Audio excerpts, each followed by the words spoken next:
பசிக்குது, சாப்பாடு மட்டும் செஞ்சிருக்கோம், குழம்பு செய்யல. சரி ஏதாவது போயிட்டு செய்யலாம்.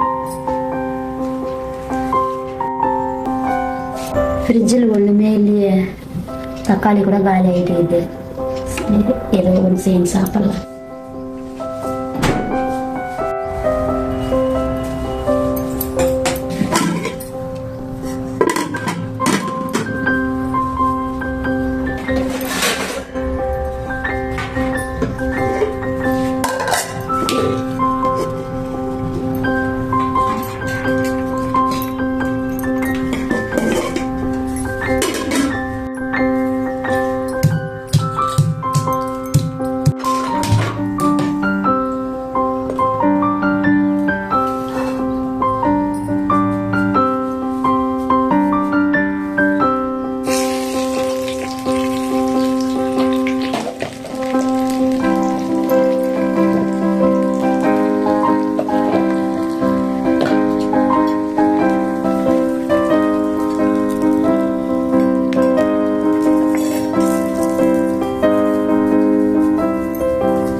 வராது, மிளகாத்தூள் சாப்பாடு சாப்பிடணும்.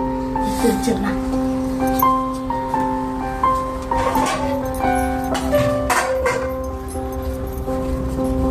எப்படி இருக்கிற?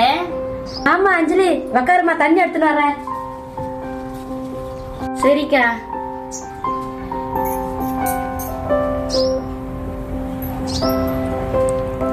பசங்களாம் எங்கக்கா? பசங்க ஸ்கூலுக்கு போயிருக்காங்கம்மா. நீ வாமா, உள்ள உக்காருவாமா. சரிக்கா. அக்கா மாமா எங்க போயிருக்காங்க? மாமா வேலைக்கு போயிருக்காங்கம்மா. நீ உக்காருமா, நான் சாப்பாடு எடுத்துன்னு வர்றேன். அக்கா வேண்டாம்க்கா. மா கொஞ்சமா சாப்பிடுமா. சரிக்கா, நீங்க கஷ்டப்படுவீங்க. சரி கொஞ்சம் போட்டு நாங்க சாப்பிட்டு போறேன். சரி நீ இருமா, நான் எடுத்துட்டு வர்றேன்.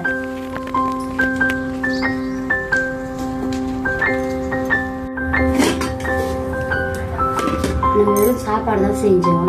தங்கச்சி வர திடீர்னு வந்துட்டா, மிளகாத்தூள் சாப்பாடு சாப்பிடணும். சரி பக்கத்துல எங்க வேணா வாங்கிட்டு வரோம். அக்கா எங்கக்கா போயிட்டு இருக்க? மா நான் குழம்பு செஞ்சேன், அடி பிடிச்சிச்சு. அதனால பக்கத்து வீட்டுல குழம்பு வாங்கினாருமா. அக்கா அடி பிடிச்சாலும் பரவாயில்லக்கா, 2 பேரும் அதே சாப்பிடலாம். எதுனா போக்கா. அது ரொம்ப அடி பிடிச்சிச்சுமா. அது குழம்பு நல்லா இல்லை, நான் போயிட்டு வாங்கிட்டு வர்றேன். அக்கா பரவாயில்லக்கா, நம்ம வீட்டுல இருக்கதே சாப்பிடலாம். போய் எடுத்துனா போக்கா. சரிம்மா, நீ சொன்ன கேட்கவே மாட்டேன், அதே எடுத்துன்னு வர்றமா. இந்த சாப்பாடு பார்த்த தங்கச்சி என்ன நினைச்சுக்கல தெரியலையே. இந்த சாப்பிடுமா.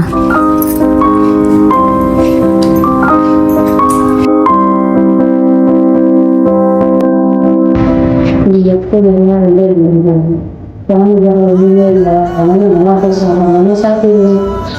தங்கச்சிக்கு அது போடக்கூடாதுதான் பக்கத்துல வாங்கினாங்க. அக்கா உன் தங்கச்சிக்கா வீட்டுல எது இருக்குது அது போடுது, அதை சாப்பிடுறேன்.